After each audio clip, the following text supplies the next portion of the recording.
Саламатсыздарбы? Сиздер менен Бекмамат Осмонов атындагы Жалал Абад мамлекеттик университетине караштуу Жалал Абад колледжинин табигый техникалык бөлүмүнүн мугалими Исманова Тынара.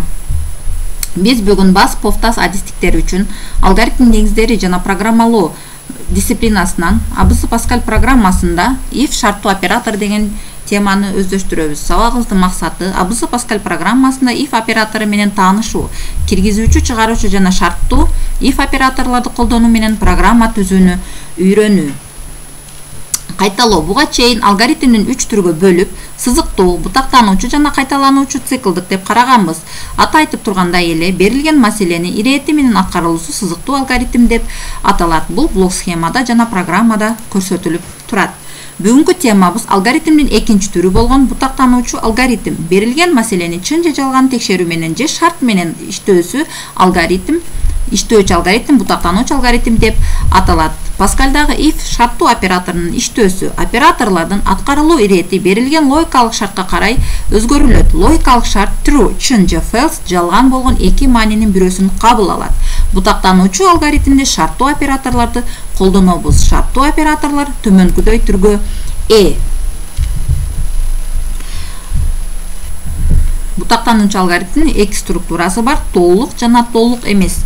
Операторлордун толук формада жазылуусу if шарт then оператор 1, else оператор 2. Мисалы, if биз эгерде деп которулат, then анда, else антпесе.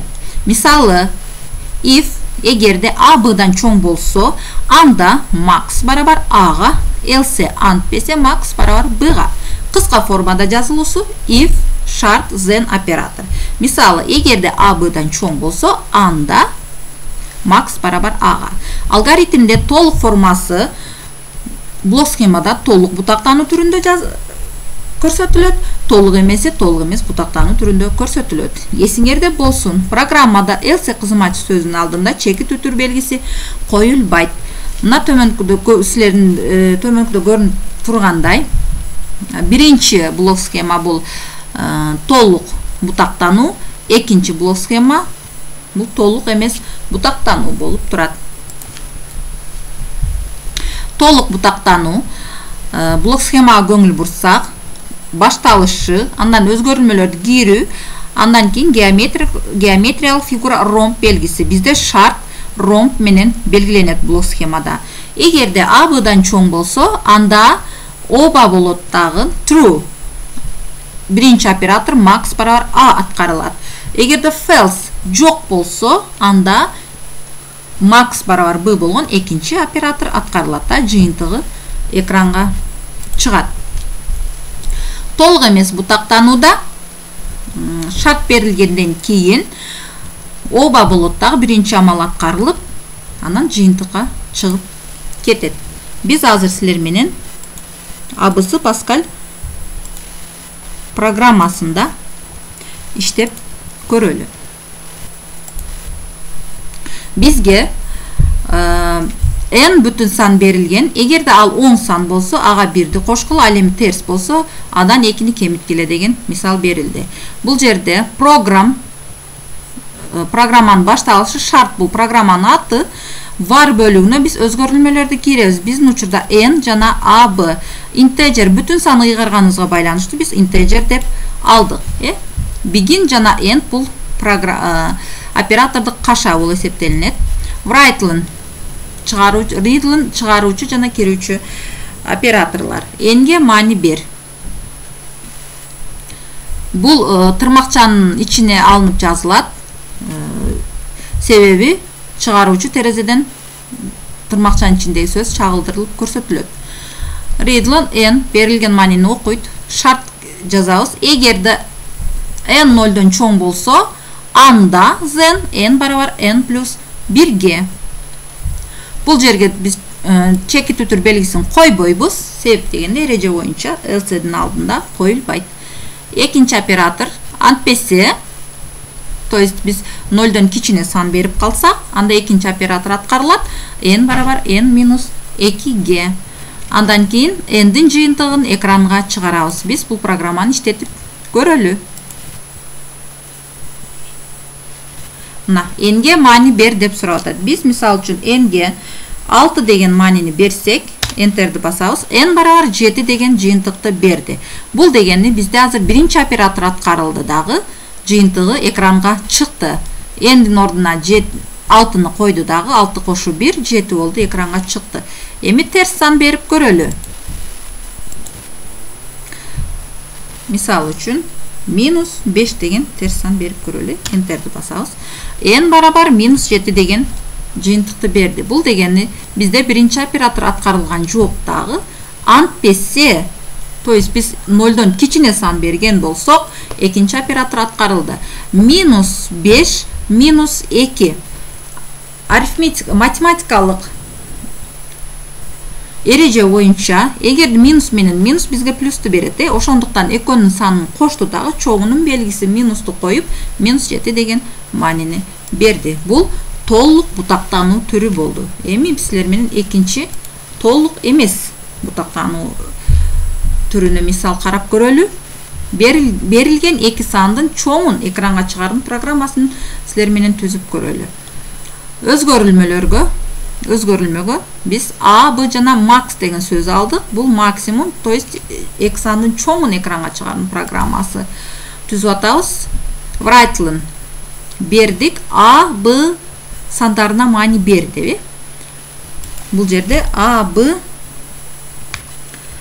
сөздөр өзүбүз түшүнгөндөй сөздөрдү жазып киргизип алсак болот. Сандарына маани бер. Read'лын A, B'ны окуду. Биз A менен B'га берилген санды бул Read'лын окуйт. Андан кийин max барабар B'га.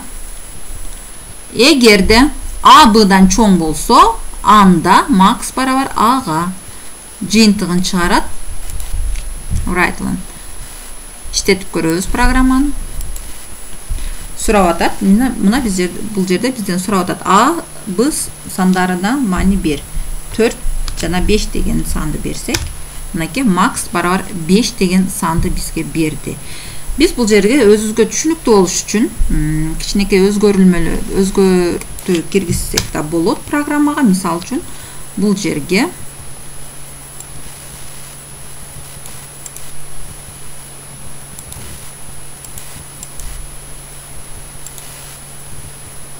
max деген ордуна A санын жазабыз.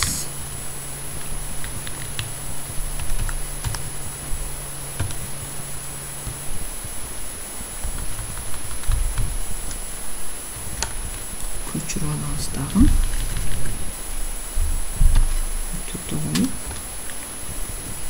Bunun B sanı жазып коебуз, түшүнүктүү болуш үчүн. Программаны иштетип көрөбүз. Мынакей A, B сандарына маани берет. Жанагы эле 4-5 санын беребиз дагы. Мисалга Enter'ди бассак, мына A'ны 4кө барабарлады дагы, B'ны 5ке барабарлады. Бизге түшүнүктүү болуп көрүнүп калды. Биз 4-5 деп берилген сандын кайсынысы A'га, кайсынысы B'га барабар болгону. Максимум 4 менен 5тин сөзсүз түрдө 5 сан чоң, ошон үчүн максимум барабар 5 деп чыкты. Эми сабакты бышыктасак, бүгүнкү сабакта биз силер менен бутактануучу if операторун колдонуп Pascal ABC программасында программа түзгөндү өздөштүрдүк. Толук жана толук эмес формулаларын кантип жазууну үйрөндүк. Төмөнкү шарттуу операторунун кайсынысы туура жазылганын аныктап көрөсүңөр. Бул жерде 4төө турат. Анан тапшырма. Бүгүнкү теманы кайталап окуйбуз жана төмөнкү суроолорго жооп беребиз. Толук шарттуу операторлордун жазылуусу жана программада колдонулуусу. Толук эмес шарттуу операторлордун жазылуусу жана программада колдонулуусу. Бутактануу операторлорун колдонуп кандай математикалык амалдарды аткарсак болот. Программада шарттуу операторлорду жазууда кандай оператордук сөздөр жана символдорду колдондук. Акырында мисал, буга программа түзөсүңөр. 2 сан берилген. Биринчи экинчисинен чоң болсо, суммасын, ал эми кичине болсо, айырмасын экранга чыгаруунун программасын түзөсүңөр. Бул толук бутактануу түрүндө болот. Ушун менен бүгүнкү сабагыбыз аягына чыкты.